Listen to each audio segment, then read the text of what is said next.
The auction hall buzzed with the chittering sounds of various alien species examining the war mounts on display. Massive creatures from across the galaxy stood in reinforced containment fields, their eyes reflecting the harsh, artificial lighting that bathed the trading station's main floor. Representatives from the Korthak Empire fingered their credit chips eagerly, while Veltharian merchants whispered among themselves about which beasts would serve best in their upcoming border conflicts. At the far end of the hall, almost hidden behind a support pillar, stood a single containment field that most buyers had already dismissed with barely a glance. Inside paced a creature unlike any other in the facility. Where the other war mounts were massive, hulking beasts with thick armor plating and razor-sharp claws, this one appeared almost fragile by comparison. Its sleek black coat shimmered under the lights, and 4 long legs carried it in endless circles around its small enclosure. The creature's head was elegant, with large, dark eyes that seemed to hold an intelligence that made even the hardened alien traders uncomfortable. Most disturbing of all, it had no visible weapons. No claws, no fangs, no natural armor. Just soft flesh covered by that strange dark coat, and hooves that clicked rhythmically against the metal flooring. "What exactly is that supposed to be?" growled Commander Thex of the Korthak military, his mandibles clicking in confusion as he pointed toward the isolated enclosure. The auction manager, a tall Zeltharian with blue-scaled skin, consulted his datapad with obvious embarrassment. "That would be lot number 47, Commander, a terraborn creature designated as equine by the human suppliers, specifically what they call a war horse." "War horse?" Thex's laugh was a harsh, grating sound. "That thing couldn't fight off a maintenance drone, let alone serve in actual combat. Look at it. Where are its weapons? Its armor? How does it even survive on its homeworld?" The auction manager's scales shifted to a deeper shade of blue, indicating his discomfort. "The human sellers claimed it was bred specifically for warfare, but our xenobiologists have been unable to determine how. It shows no signs of genetic modification for combat purposes. No enhanced strength, speed, or defensive capabilities. It appears to be exactly what it looks like, a decorative animal suitable for nothing more than agricultural work." Word of the strange creature had spread throughout the station's alien population over the past several days. Scientists, military experts, and curious civilians had all come to examine the so-called war horse, only to leave shaking their heads in bewilderment. The humans who had delivered it had already departed for the Outer Rim, leaving behind only basic care instructions and their assurance that this was indeed a genuine terraborn war mount. Dr. Vash, a renowned Assyrian xenobiologist, had spent hours studying the creature through the containment field. Her 4 eyes tracked its every movement as she compiled her report. "I've analyzed everything from its bone density to its muscle fiber composition," she announced to a gathering of potential buyers. "This creature possesses no extraordinary physical capabilities. Its bite force is negligible. Its running speed average at best for its size. Most puzzling of all, it appears to be a herbivore." "A plant-eating war mount?" scoffed Captain Zorith of the Thanagarian Raiders. "The humans must be playing some kind of elaborate joke. Or perhaps they're trying to pass off their livestock as military assets to inflate the price." The auction manager checked his chronometer nervously. "Ladies, gentlemen, and distinguished beings, the auction will begin in 1 hour. I encourage you all to examine the remaining lots before bidding commences." As the crowd dispersed to examine the more impressive specimens, the warhorse continued its restless pacing. Its ears swiveled constantly, tracking the sounds and movements around its enclosure. Despite the dismissive comments of the potential buyers, there was something in its bearing that suggested more than simple animal awareness. When one young Korthak warrior tapped loudly on the containment field to get the creature's attention, it fixed him with a stare so direct and unflinching that the warrior actually took a step backward. In the station's human quarters, a small group of Terraborn residents watched the proceedings with growing frustration. Most were traders, engineers, or diplomats who had never seen actual military combat, but they understood enough about their homeworld's history to know that the aliens were making a serious mistake. "They have no idea what they're looking at," muttered Jake Morrison, a human engineer who maintained the station's atmospheric systems. "If they think Midnight is just some fancy farm animal, they're in for a surprise." "The problem is context," replied Dr. Sarah Chen, the station's human medical officer. "They're looking for claws and fangs, natural weapons. They can't conceptualize a war mount that requires partnership rather than domination." "Should we try to explain?" asked Maria Santos, a young diplomat fresh from Earth's colonial service. Jake shook his head grimly. "Would they listen? They've already made up their minds. Besides, maybe it's better this way. Midnight deserves better than being sold to some alien warlord who'd try to ride him into battle without understanding the first thing about partnership." As the auction hour approached, the potential buyers had indeed lost interest in Lot 47. The bidding for the other creatures was fierce and expensive. A massive draconian bone crusher sold for enough credits to purchase a small starship. A pack of razor wolves from Kepler 7 commanded prices that could have funded a minor military campaign. When the auction manager finally called Lot 47, the response was underwhelming. A few derisive comments echoed through the hall, but no serious bids materialized. The starting price dropped again and again until it reached almost nothing. "Going once? Going twice?" the auction manager called out hopefully. It was at that moment that the main doors of the auction hall hissed open and a small figure entered. She was clearly human, barely past her teenage years, with short brown hair and wearing a simple jumpsuit marked with the insignia of the station's maintenance department. Most of the aliens barely noticed her arrival, as humans were common enough on the trading station. But the warhorse noticed. The moment she stepped into the hall, the creature stopped its endless pacing and turned toward her. Its ears pricked forward, and for the first time since its arrival, it stood perfectly still. Even more surprising, it moved to the edge of its containment field closest to where she stood, as if recognizing something that no alien present could perceive. The girl's name was Emma Rodriguez, and she had grown up on a small agricultural station before taking a job maintaining the trading post's environmental systems. She had never seen a horse in person, but her grandmother had told her stories about the great war horses of Earth, about partnerships forged in battle and bonds that transcended species barriers. 500 credits, she called out in a clear voice that carried across the now quiet auction hall. Every alien head turned to stare at her in surprise. The auction manager looked confused, checking his datapad to confirm that she had proper bidding credentials.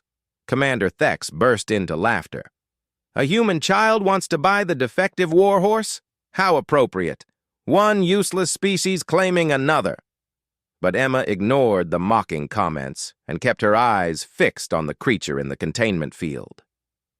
The horse was watching her with the same intensity, and she could swear she saw something like hope in those large, dark eyes.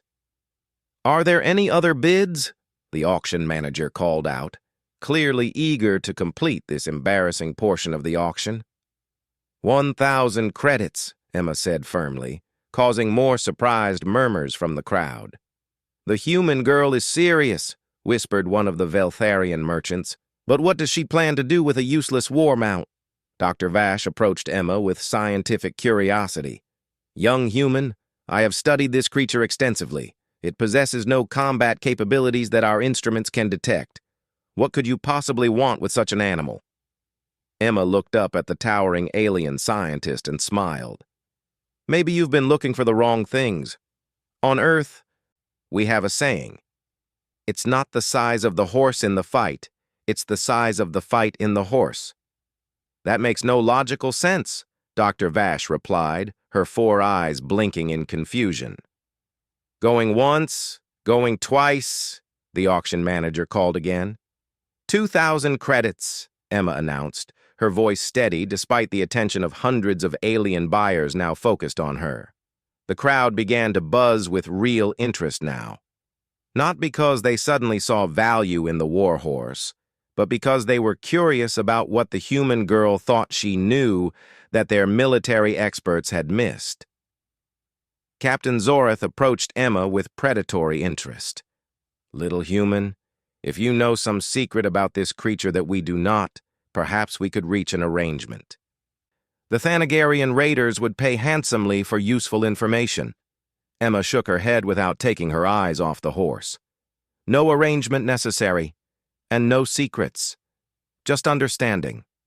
The bidding closed at 2,000 credits, and Emma became the owner of what every alien present considered the most worthless war mount in the galaxy. As the other buyers dispersed to complete their purchases and arrange transport for their new acquisitions, Emma remained standing before the containment field. The auction manager approached her with a mixture of concern and legal obligation. "Miss Rodriguez, I must inform you that this station's regulations require all purchased creatures to be removed within 72 hours. Additionally, you will need to provide adequate containment and care facilities." "I understand," Emma replied, pulling out a small device that she'd borrowed from the station's veterinary facility. "I'll need to run some basic health scans first." As she activated the medical scanner, the horse moved closer to the containment field barrier. This close, Emma could see the intelligence in its eyes more clearly, along with something else that made her heart ache. It was the look of a creature that had been judged and found wanting by everyone who had encountered it. "Hey there," she said softly, holding up her hand toward the barrier. "I know you can't understand me yet, but things are going to be different now." The horse extended its head toward her raised hand, and though the containment field prevented actual contact, the gesture was unmistakable. It was trying to touch her palm with its nose. Dr. Vash, who had been observing this interaction, made detailed notes on her datapad. "Fascinating. The creature is displaying what appears to be recognition behavior, despite never having encountered this particular human before." "Maybe," Emma said, still maintaining eye contact with the horse. "It recognizes something in me that you couldn't detect with your instruments." As the auction hall emptied around them, Emma began making arrangements for the horse's transfer to a temporary facility she had hastily arranged in an unused storage bay. The other aliens, departing with their massive, fearsome war beasts, shook their heads at the foolish human girl and her gentle, defective mount.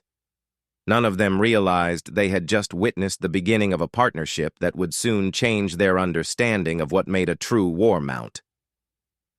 The horse named Midnight, bred from centuries of human military tradition, had finally found what it had been waiting for. Not a master, but a partner. And Emma, who had grown up on stories of legendary bonds between humans and horses, was about to discover that some partnerships could transcend not just species barriers, but the very assumptions of what made something valuable in the harsh realities of galactic warfare. The real test of their bond, and the true nature of what humans called a warhorse, was yet to come. 3 weeks after the auction, Emma had converted the unused storage bay into a makeshift stable that would have seemed primitive to any Earth-born horse enthusiast, but was luxury compared to the containment field where Midnight had spent his first days on the station.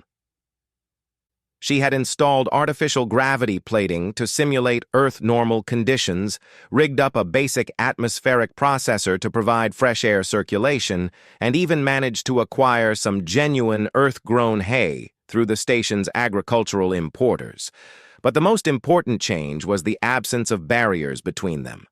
The moment the containment field had been deactivated, Midnight had approached Emma with the careful, measured steps of a creature long accustomed to caution. When she extended her hand, he had gently pressed his nose against her palm, and something had passed between them that needed no translation across species lines. "Easy, boy," she had whispered, running her fingers along his neck for the first time. We're going to figure this out together. Now, 3 weeks later. Their daily routine had settled into something that both surprised the station's alien residents and confirmed Emma's growing understanding of what made a true warhorse. Each morning before her maintenance shift, she would spend an hour in the converted storage bay, not just feeding and caring for Midnight, but working with him. At first, the aliens who occasionally wandered by to observe this curiosity saw nothing remarkable. The human girl would walk around the bay while the horse followed her. She would run, and he would run alongside her. She would change direction suddenly, and he would mirror her movements. To most observers, it looked like simple exercise, perhaps even play. Dr. Vash was the first to recognize that something more complex was occurring. "Remarkable," she noted during one of her daily observations. "The creature's responses to the human's movements are becoming more precise, more anticipatory. It's as if they're developing a form of nonverbal communication." What Dr. Vash was witnessing was the beginning of something that human cavalry traditions had perfected over thousands of years, the bond between rider and mount that transformed two separate beings into a single fighting unit. Emma, drawing on half-remembered stories from her grandmother and instincts she didn't fully understand, was teaching Midnight to respond not just to commands, but to her thoughts and intentions. The breakthrough came during their 4th week together, when a minor emergency tested their developing partnership in ways neither had anticipated. Emma was running late for her shift and hurrying through their morning routine when an explosion echoed through the station's corridors.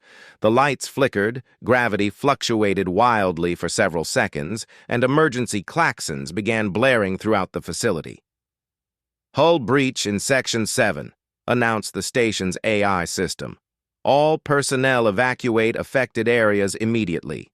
Emergency response teams to Sections 6 through 9. Emma's maintenance training kicked in immediately. Section 7 housed critical environmental systems, and if those were damaged, the entire station could be in jeopardy. She grabbed her emergency toolkit and started toward the door, but Midnight blocked her path. "I have to go, boy," she said urgently, trying to step around him. People could be hurt. But Midnight wouldn't move. Instead, he lowered his head and nudged her shoulder firmly, then stepped aside and looked directly at his back. The meaning was unmistakable. "You want me to ride you?" Emma stared at him in amazement. "But I've never... and you've never..."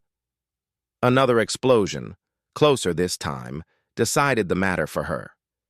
Emma grabbed onto Midnight's mane and swung herself onto his back, settling into position with an instinct that seemed to come from somewhere deeper than conscious thought.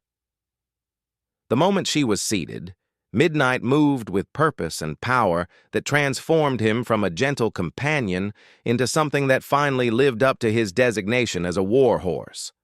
His stride was smooth but urgent, covering ground with an efficiency that no human could match on foot. They emerged from the storage bay into corridors filled with panicking aliens and emergency personnel struggling to navigate the station's damaged sections. What happened next would become the subject of heated debate among the station's residents for months to come. Emma and Midnight moved through the chaos like a single organism. When debris blocked their path, Midnight would leap over it with Emma guiding his movements through subtle shifts of weight and pressure. When emergency teams needed supplies moved quickly through areas too dangerous for normal transport, Emma would grab the materials and Midnight would carry them at speeds that left the station's aliens staring in disbelief. But it was in Section 7 itself that their partnership truly proved its worth. The hull breach had been caused by a malfunctioning cargo loader that had crashed through the outer bulkhead, creating a gap that was rapidly venting atmosphere. Emergency force fields were holding for now, but the damaged environmental systems were failing, and several alien workers were trapped in a section that was quickly becoming uninhabitable. The rescue teams were struggling to reach the trapped workers through corridors blocked by twisted metal and damaged bulkheads. Their heavy rescue equipment couldn't navigate the obstacles quickly enough, and time was running out. Emma assessed the situation with the practiced eye of someone who had spent years maintaining complex systems under emergency conditions. There, she pointed to a maintenance shaft that ran parallel to the damaged corridor.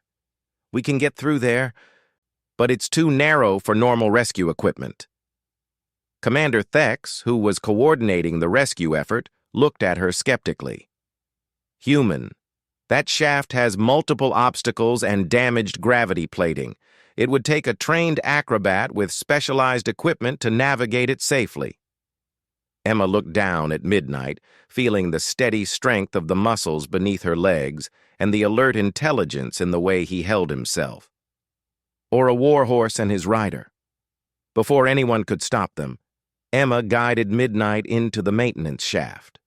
What followed was a display of precision riding that would have impressed cavalry officers throughout human history. Midnight navigated the narrow space with careful, measured steps, his hooves finding purchase on damaged plating while Emma ducked under broken conduits and guided him around obstacles that would have stopped any conventional rescue vehicle. They reached the trapped workers in half the time the rescue teams had estimated. Emma quickly assessed their condition and began organizing their evacuation. But getting them out would require multiple trips through the damaged shaft, and some of the workers were too injured to hold on during the passage. That was when Midnight demonstrated another quality that separated true warhorses from mere transportation animals. Without any command from Emma, he positioned himself to allow the injured aliens to climb onto his back behind her. When they were too weak to maintain their grip, he adjusted his gait to provide the smoothest possible ride, somehow sensing their condition and adapting accordingly. Trip after trip, Emma and Midnight carried the trapped workers to safety while the rescue teams cleared the larger debris. By the time the emergency was over, they had saved 7 lives and proved themselves indispensable to the rescue operation. As the last worker was carried to the medical bay, Commander Thex approached Emma with an expression that mixed respect with confusion. I owe you an apology, human. Your war horse performed admirably today, but I still do not understand what makes it effective in combat situations. Emma slid down from Midnight's back and ran her hand along his neck, feeling the steady heartbeat beneath his coat. It's not about weapons or armor, Commander. It's about partnership, about 2 minds working as one, about trust. Dr. Vash, who had observed the entire rescue operation, was furiously updating her research notes.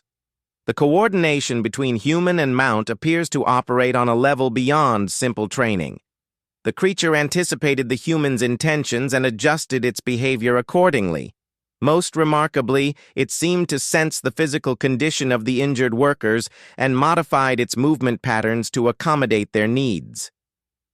That's what a real warhorse does, Emma explained. It doesn't just carry you into battle. It becomes part of you. Your legs, your speed, your strength. But more than that, it becomes your partner. Someone who watches your back and trusts you to watch theirs. Word of the rescue spread throughout the station with remarkable speed. The aliens who had dismissed Midnight as a useless decoration began to look at him with new interest. Requests began coming in from various species wanting to understand how the human-horse partnership functioned. But it was a message from the outer rim that would truly test everything Emma and Midnight had built together. The message arrived 3 days after the rescue, transmitted through the station's long-range communication array. It was from Captain Sarah Mitchell of the Earth Defense Force, and it carried an emergency designation that made Emma's heart pound. Rodriguez, we have a situation on Kepler Station that requires immediate response. Pirate forces have taken the facility hostage and are demanding ransom for the 3,000 civilian colonists aboard. Standard rescue operations have failed due to the station's unique layout and the pirates' use of human shields. Emma listened to the message with growing excitement and dread. This was exactly the kind of situation where a warhorse could prove its worth, but it would also be far more dangerous than anything she and Midnight had faced together. However, the message continued. Our intelligence suggests this situation requires unconventional approaches. We've received reports about recent events on your trading station, and specifically about your partnership with a Terraborn war mount. If you're willing, the Defense Force would like to request your assistance with this operation. Emma looked at Midnight, who seemed to sense the importance of the moment. His ears were pricked forward, and he was watching her with that same intelligent attention that had first caught her notice. "What do you think, boy?" she asked quietly. "Ready to show the galaxy what a real warhorse can do?" Midnight stepped closer and gently bumped her shoulder with his nose. In that gesture, Emma read acceptance, readiness, and something else that made her smile despite the danger ahead. It was the quiet confidence of a warrior who had found his partner and was ready to face whatever challenges lay ahead together. The Earth Defense Force transport ship, Meridian, maintained position 3,000 kilometers from Kepler Station, far enough to avoid the pirates' sensor nets but close enough to deploy rescue teams quickly once the situation was resolved. The massive civilian station hung in space like a wounded giant, its normal traffic patterns disrupted and its communication arrays broadcasting only the pirates' demands for ransom credits. Captain Sarah Mitchell stood in the Meridian's briefing room, addressing a mixed group of human special forces operatives and the most unlikely addition to a military operation in Earth's history, a 19-year-old maintenance worker and her horse. "Intelligence confirms that the Crimson Nebula pirates have taken control of the station's central hub," Mitchell began, activating a holographic display that showed Kepler Station's complex internal structure. "They're holding approximately 3,000 civilians hostage in the main habitat ring. Standard assault approaches have failed because the station's layout forces any attacking force through narrow corridors where the pirates can use hostages as shields." Emma studied the holographic station model, while Midnight stood calmly beside her, seemingly unfazed by being aboard a military vessel surrounded by armed soldiers. The horse's presence had initially caused considerable confusion among the Meridian's crew, but Captain Mitchell had insisted that if the reports from the trading station were accurate, this unusual partnership might be exactly what the mission required. "The key problem," continued Lieutenant Colonel James Park, the mission's tactical commander, "is that the pirates have learned from previous operations against their organization. They've positioned themselves in locations that make direct assault impossible without massive civilian casualties." "What about indirect approaches?" asked Sergeant Maria Vasquez, leader of the Special Forces team. "Maintenance shafts, utility corridors, service ducts?" "That's where things get interesting," Mitchell replied, highlighting sections of the station in red. Kepler Station was designed with an extensive network of maintenance passages that connect every major section.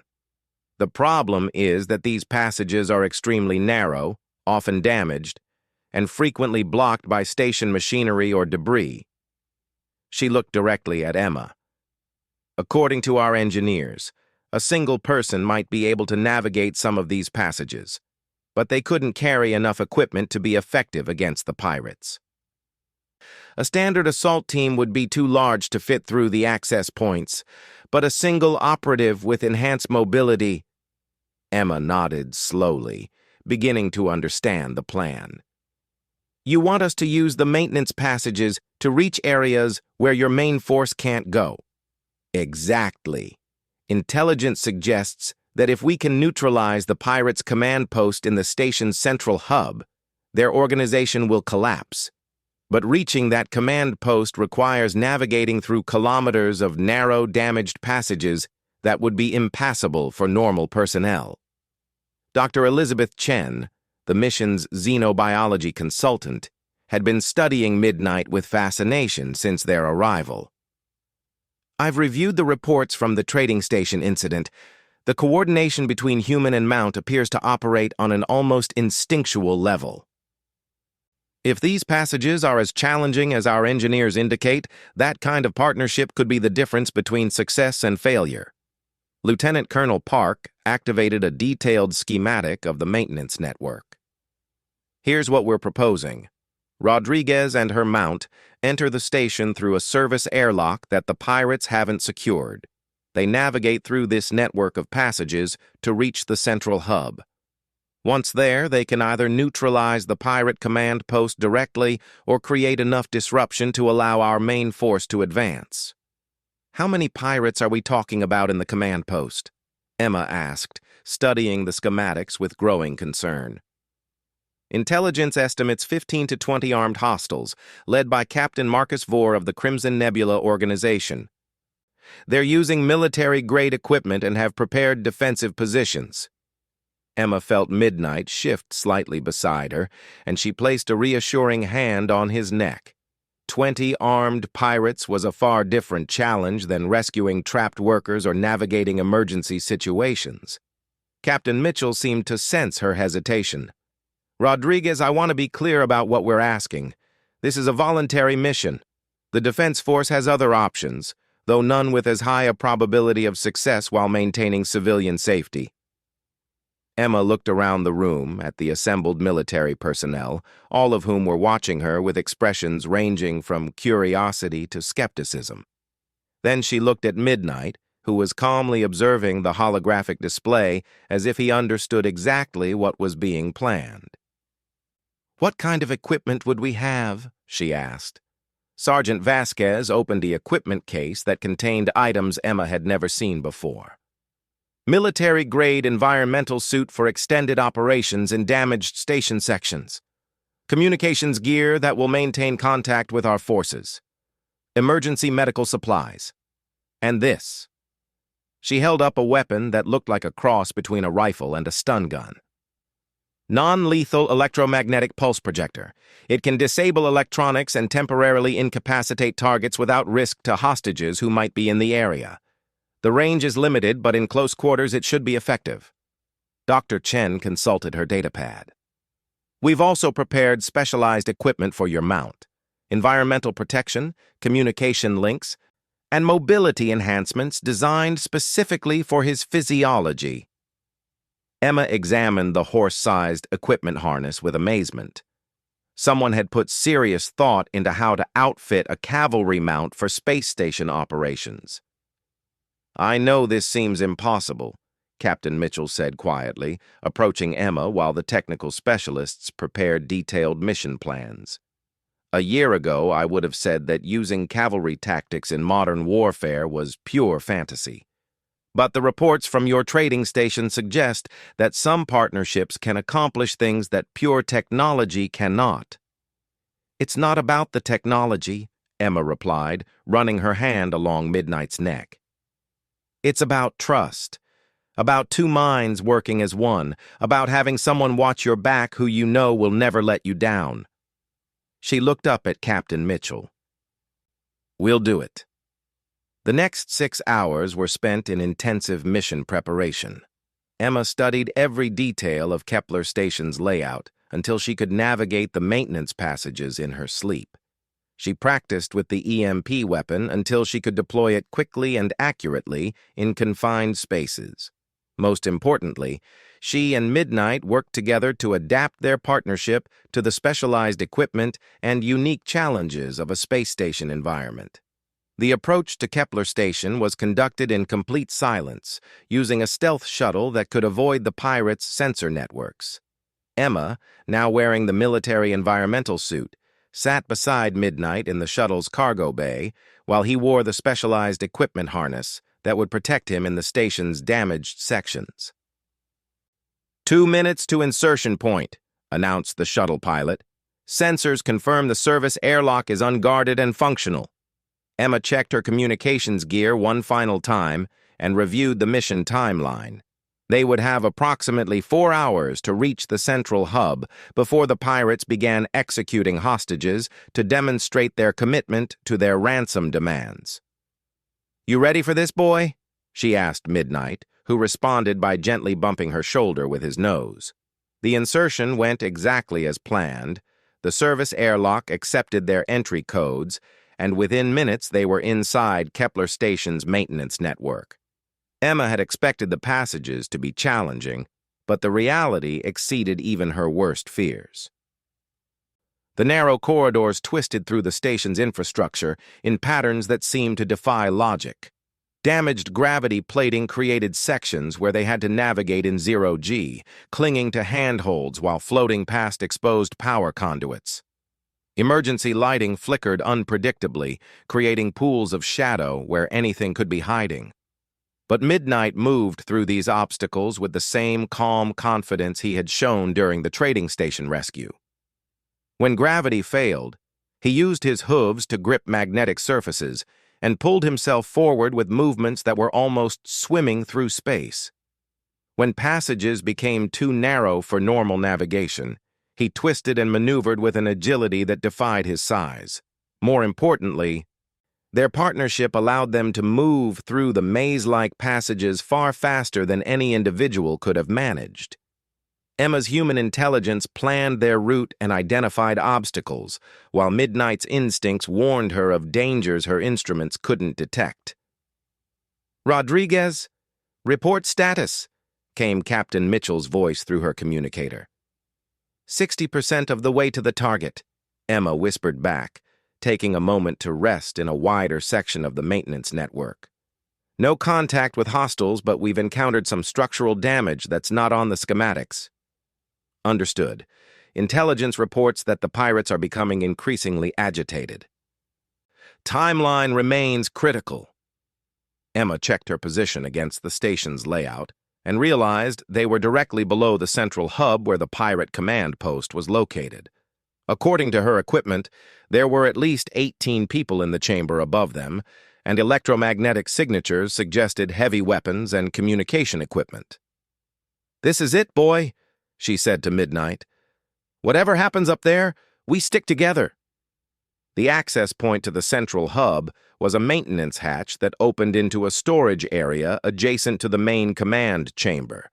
Emma's instruments showed 2 guards in the storage area, positioned where they could watch the main entrance but couldn't see the maintenance hatch. She drew the EMP weapon and carefully opened the hatch, just far enough to get a clear view of the storage area. The 2 pirate guards were exactly where her sensors had indicated, standing near the entrance with their attention focused outward toward the main corridor. Emma looked back at Midnight and held up 2 fingers, then pointed toward the guards. To her amazement, he nodded as if he understood exactly what she was planning. The attack was swift and silent. Emma emerged from the hatch and fired the EMP weapon at the first guard, dropping him instantly. The second guard turned toward the sound, but Midnight had already emerged from the hatch and was moving with speed that shocked even Emma. The horse covered the distance to the second guard in 3 powerful strides, and his shoulder struck the pirate with enough force to knock him unconscious without making a sound that would alert the command post. Emma stared at Midnight in amazement. "How did you know to do that?" His response was to move toward the entrance to the main command chamber and position himself where he could see through the partially open door. The message was clear. He was ready for whatever came next. The main command chamber was larger than Emma had expected, with the pirate leaders gathered around a central communications console while their subordinates maintained guard positions throughout the room. Captain Marcus Vore, identifiable from intelligence briefings, was engaged in animated discussion with someone on the communications system, apparently negotiating ransom terms. Emma counted 19 pirates total, all armed with military weapons and positioned to cover every entrance. A frontal assault would be suicide. But the EMP weapon had a wide area setting that could disable multiple targets simultaneously. The problem was range. She would need to get close enough to ensure the weapon's effectiveness, which meant exposing herself to return fire from anyone who wasn't immediately incapacitated. That was when Midnight made a decision that demonstrated exactly why humans had partnered with horses for thousands of years of warfare. Without any signal from Emma, He charged into the command chamber with speed and power that transformed him into a cavalry mount in the truest sense. Emma found herself swept along by his movement, the EMP weapon ready in her hands as chaos erupted around them. The pirates, expecting any assault to come from the corridor entrances, were completely unprepared for a horse and rider to emerge from their supposedly secure storage area. Midnight's charge carried them through the center of the room, while Emma fired the EMP weapon in wide-area bursts that disabled weapons and communications equipment throughout the chamber. Pirates dove for cover, shouted contradictory orders, and struggled to target the fast-moving horse and rider. But Midnight seemed to anticipate their movements, changing direction and speed in patterns that kept them constantly off balance. Within minutes, the engagement was over. Most of the pirates were unconscious from EMP exposure, while the rest had surrendered rather than continue fighting an opponent they couldn't predict or counter. Captain Marcus Vore, his communications equipment dead and his command structure collapsed, looked up at Emma from where he sat against the far wall with his hands raised. "What in the galaxy are you?" he asked in genuine bewilderment. Emma smiled as she dismounted from Midnight and began securing the chamber. "We're just a girl and her horse, but where we come from, that's been enough to change the course of history." The rescue of Kepler Station became a defining moment in galactic military history. News of the successful cavalry charge in space station corridors spread throughout known space, fundamentally changing alien perceptions of both humans and their seemingly gentle war mounts. Orders for Terra-born war horses flooded Earth's agricultural stations, but the human authorities were careful to explain that horses were not weapons to be purchased, but partners to be earned. The bond between human and horse could not be replicated through technology or training alone. It required the one thing that many alien military traditions had forgotten: trust. Emma and Midnight returned to the trading station as heroes, but they continued their quiet work maintaining environmental systems and demonstrating daily that the most powerful weapons were often the ones that didn't look like weapons at all. The galaxy had learned that when humans spoke of war horses, they weren't describing beasts of burden or living weapons. They were describing partnerships forged in mutual respect and tested in the crucible of shared danger. They were describing bonds that made both human and horse more than the sum of their individual parts.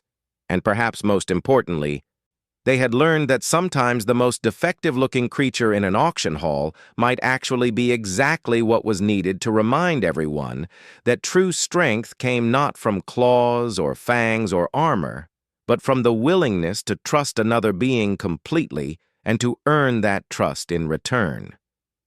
The warhorse had proven its worth not through violence, but through partnership.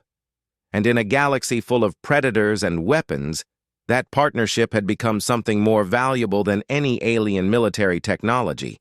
It had become hope,